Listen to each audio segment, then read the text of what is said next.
Bonjour, bienvenue sur les oracles de Sandrine, j'espère que vous allez tous très bien. Alors on va aller voir les énergies, les messages pour vous pour ce vendredi 1er août 2025. Mais avant ça je voulais vous dire merci. Merci de votre présence, merci de vos actions sur ma chaîne. C'est grâce à vous que ma chaîne grandit chaque jour, donc merci du fond du cœur. Ça me touche énormément. Je voulais d'ailleurs vous remercier pour tous vos abonnements. Je vous avais mis au défi de me faire passer les 6500 abonnés. C'est chose faite. Donc voilà, je vise les 10 000 abonnés avant fin août. Donc n'hésitez pas, si vous aimez mon travail, si vous aimez cette chaîne, si vous aimez ce que je vous propose, de vous abonner pour me soutenir, pour soutenir mon travail. Je suis Sandrine, je suis jardinière d'âme et je vous propose des lectures d'oracle personnalisées, des soins Reiki chamaniques et des cocons d'accompagnement. N'hésitez pas à aller voir dans la barre de description, vous avez toutes les prestations et toutes mes coordonnées pour pouvoir me joindre. Allez, c'est parti, on va aller voir donc aujourd'hui ce que l'on vous dit pour cette journée du vendredi 1er août 2025.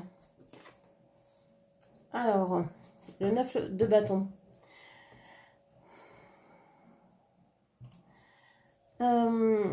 Je vous sens assez heureuse, vous vous sentez victorieuse peut-être de sortir d'une situation qui vous a demandé de vous protéger, de vous peut-être de mettre des limites, des saines limites ou des limites aux autres, à la personne en face de vous.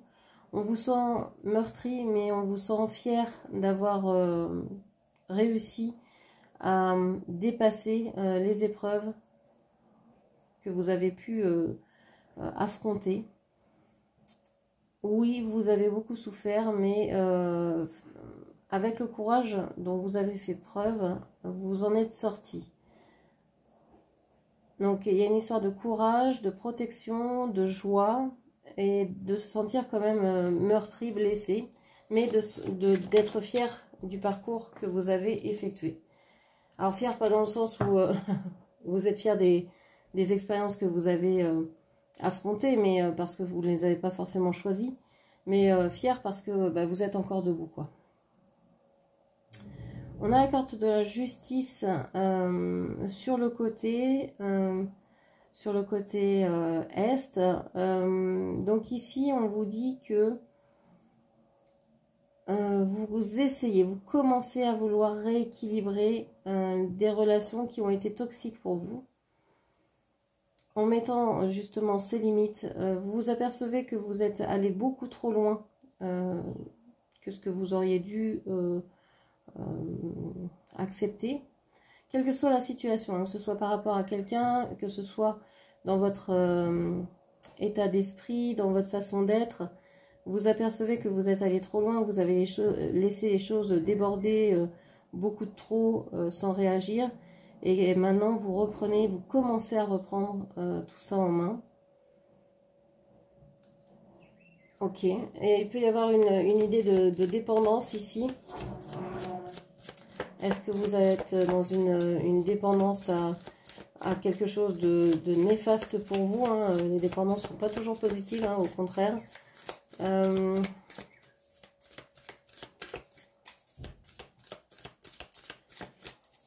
Ok, qu'est-ce qu'on vous dit encore? On vous parle de succès, de victoire avec le chariot. On vous parle du signe du cancer aussi, également. Avec la justice, on vous parlait du signe de la balance. Avec ce chariot, moi j'ai l'impression que vous retrouvez votre puissance d'action.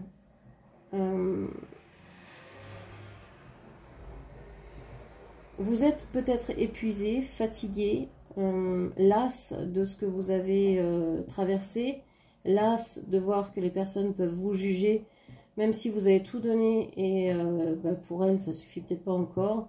Vous vous dites non, basta, maintenant c'est bon, j'avance pour moi, j'avance déjà pour moi. Alors il y a un côté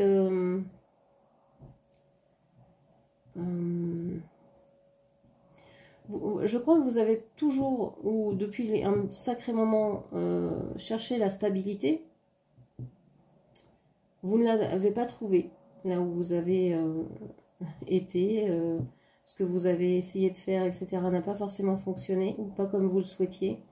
Maintenant, vous dites, bon, ben, je me retire de ces personnes néfastes, des personnes avec lesquelles je suis en dépendance, ou je quitte tout ce qui est négatif dans ma vie. Je vais vers ce qui me réussit. Alors, il y a peut-être un déménagement, un déplacement, un voyage aujourd'hui, ou l'envie d'avancer autrement.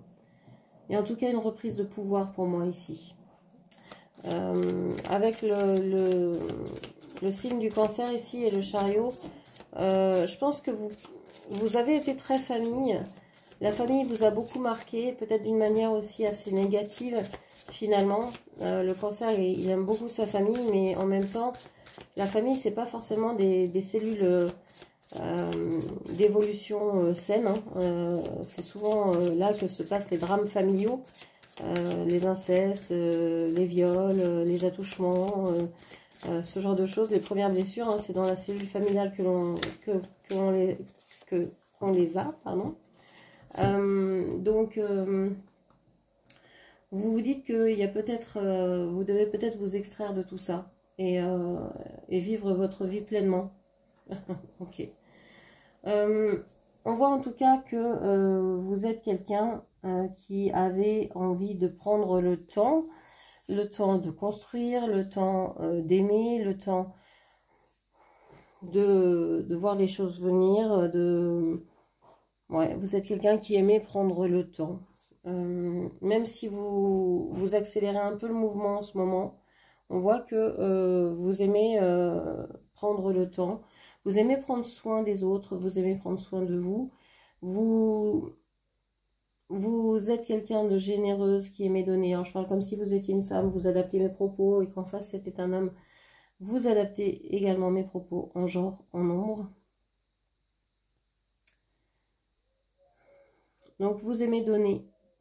C'est pas parce que vous avez souffert dans votre enfance que vous êtes quelqu'un d'égoïste. Au contraire, j'ai l'impression que puisqu'on ne vous a pas aimé, vous avez envie de donner tout ce que vous n'avez pas reçu.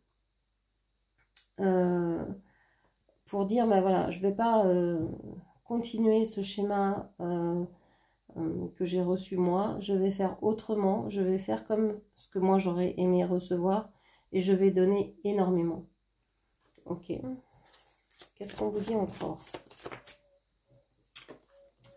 4 de coupe. 4 de coupe. On dit que ici vous aimez donner, mais de plus en plus j'ai le sentiment que vous avez un côté que votre corps émotionnel est en souffrance. Alors vous donnez pour certainement le réparer, c'est-à-dire que plus vous donnez, plus vous vous dites que vous êtes en lien, que vous êtes ouais, que vous êtes en lien, que vous êtes en... Il y a quelque chose comme ça, vous vous soignez en donnant, il y a quelque chose comme ça. Mais ça vous ennuie, l'émotionnel, le sentimental, c'est jamais à la hauteur de ce que vous espériez. Vous avez l'impression que ici personne s'est aimé comme vous le souhaiteriez. Personne n'est vrai, personne ne dit la vérité, personne ne donne. Tout le monde vient prendre quelque chose quand il aime et s'en va avec ce qu'il aura pris et non pas avec ce qu'il aura donné. Mais ça ne vous empêche pas de donner, de continuer de donner, peut-être différemment, peut-être pas aux mêmes personnes, peut-être à plus de personnes, mais pas de façon amoureuse, mais plutôt de façon sociale, amicale. Vous avez peut-être envie de vous rapprocher d'une association pour aider un bon nombre de personnes plutôt que de trouver un amoureux, par exemple. C'est un exemple, ça ne veut pas dire que c'est ce que vous voulez véritablement faire, mais au fond, c'est peut-être un peu ça. On vous parle du 10 de bâton. Oui, je pense que vous avez envie d'aider les autres. Vous savez ce que c'est de souffrir, vous savez ce que c'est d'être dans la peine, vous savez ce que c'est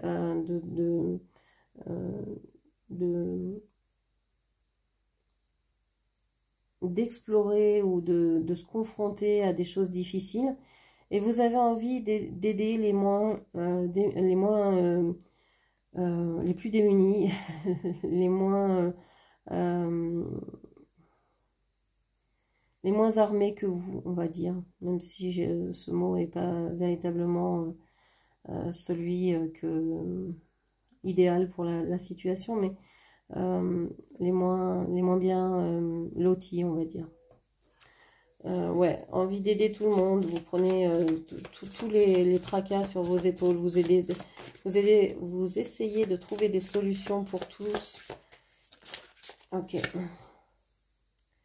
Et ouais, on voit que vous êtes une acharnée du travail et que vous avez certainement envie de vous lier à d'autres personnes pour pouvoir effectuer cette mission que vous vous êtes donnée de sauver les gens qui sont mal, qui vont mal, qui ne se sentent pas bien, qui éprouvent beaucoup de difficultés parce que ne se sentent pas aimés, ne se sentent pas soutenus, ne se sentent pas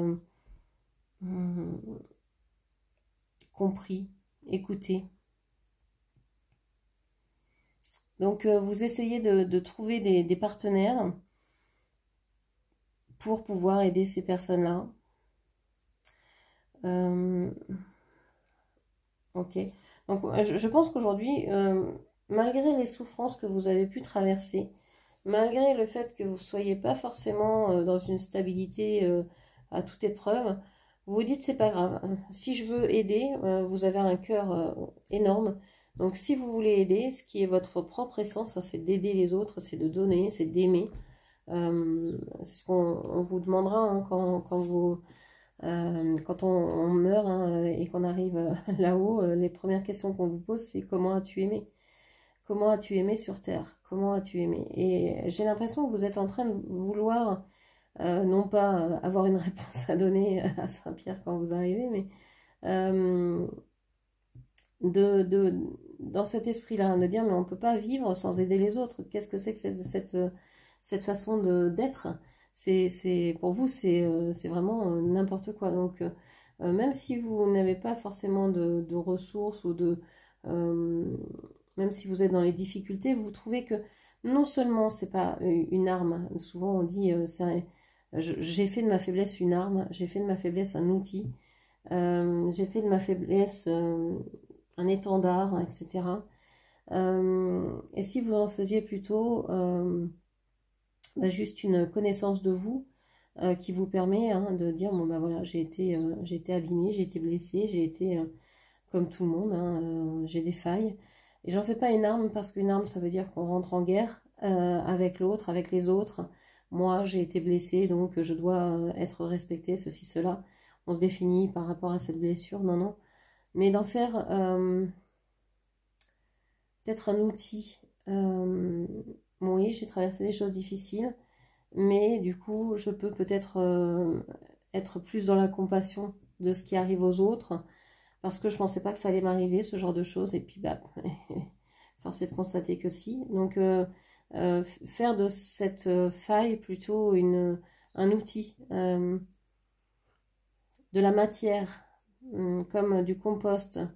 On le transforme, on transforme ces failles en compost pour pouvoir faire mûrir, grandir, fleurir autre chose. Et grandir soi-même et faire grandir les autres aussi en donnant un petit peu de ce compost-là à tout le monde pour faire grandir de nouvelles idées, de nouvelles façons d'être. Je le vois plutôt comme ça. Ok, qu'est-ce qu'on vous dit d'autre? Quel est le blocage aujourd'hui? Qu'est-ce qui bloque aujourd'hui? Qu'est-ce qui bloque aujourd'hui?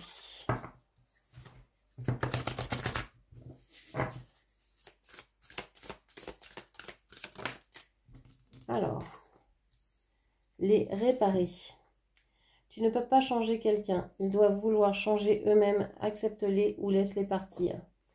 Ça, c'est intéressant parce que souvent, on a envie que la personne en face change. On dit, ah, si cette personne ne buvait pas.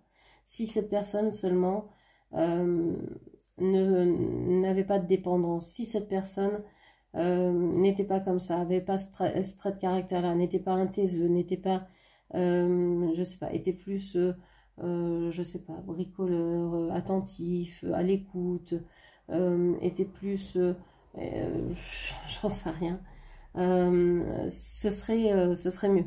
Voilà. Et si cette personne ne souffrait pas, si cette personne s'aimait, si cette personne, je sais pas quoi, ce serait parfait.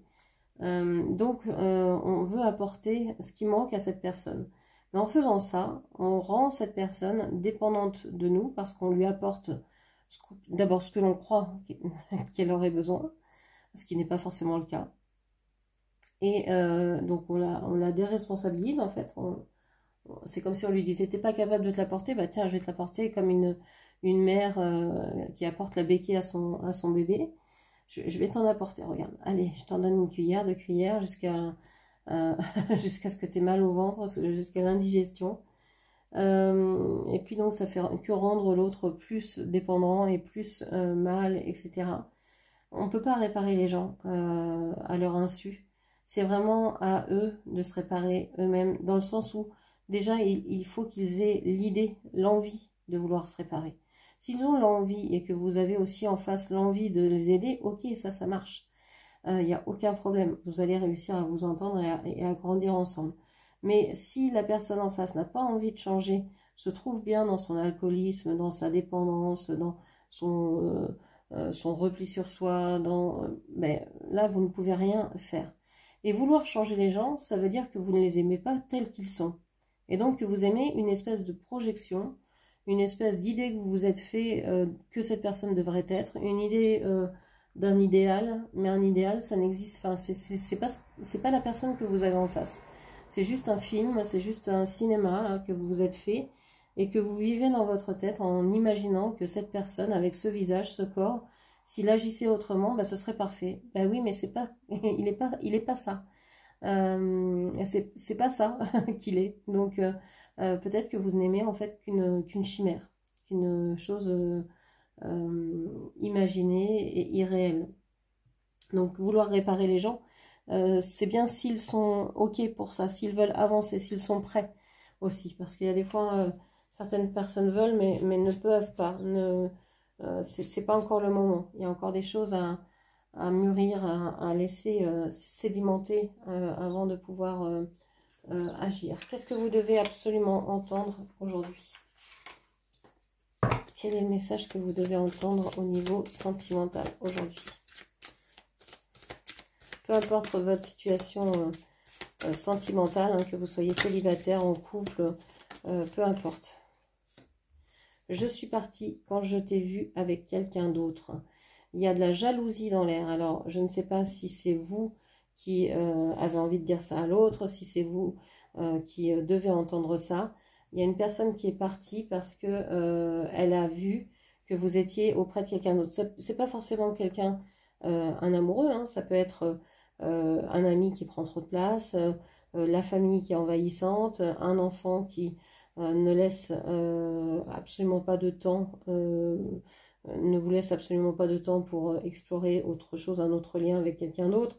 Voilà, ça peut être un travail trop prenant, ça peut être tellement de choses. Donc voilà, cette personne, elle est partie parce que vous étiez certainement tourné vers autre chose, vers quelqu'un d'autre. Qu'est-ce que l'on vous dit encore? On va chercher un petit rituel d'actes, de pensée magique et d'actes symboliques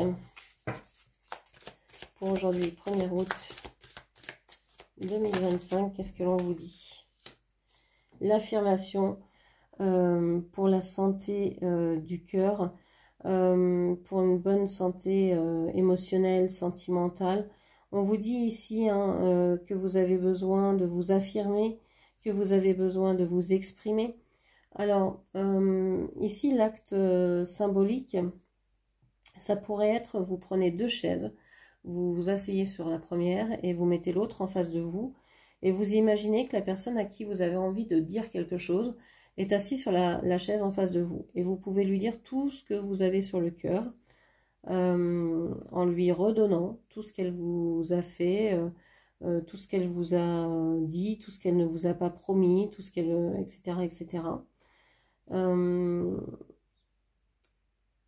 Et lui dire que bah, vous voulez vous détacher hein, des liens négatifs qui vous relient, que vous voulez vraiment couper ces liens-là et vous affirmer, vous dire non, moi maintenant je mets des limites, mes limites sont celles-ci et ça ne changera pas, et, etc., etc. Donc tout dire, tout ce que vous avez sur le cœur vis-à-vis de cette personne. Je pense que ça vous aidera à, déjà à comprendre ce que vous ressentez vis-à-vis de cette personne-là. Vous pouvez le faire vis-à-vis de plusieurs personnes, hein, mais une seule personne à la fois. Votre ressenti par rapport à cette personne-là, il y a des choses qui sortiront que vous aurez peut-être... vous ne serez même pas au courant que vous pensiez ça. Donc voilà, laissez sortir, laissez votre cœur parler. Vous pouvez le faire à haute voix si vous pouvez, ou simplement dans votre tête, c'est pareil. Mais du moment que vous vous exprimez, c'est important. Voilà ce que je pouvais vous dire pour aujourd'hui. J'espère que cette guidance vous aura parlé. N'hésitez pas à la commenter, partager, liker, puis bien sûr à vous abonner à ma chaîne. Je vous remercie, je vous embrasse et je vous dis à très bientôt. Merci, au revoir.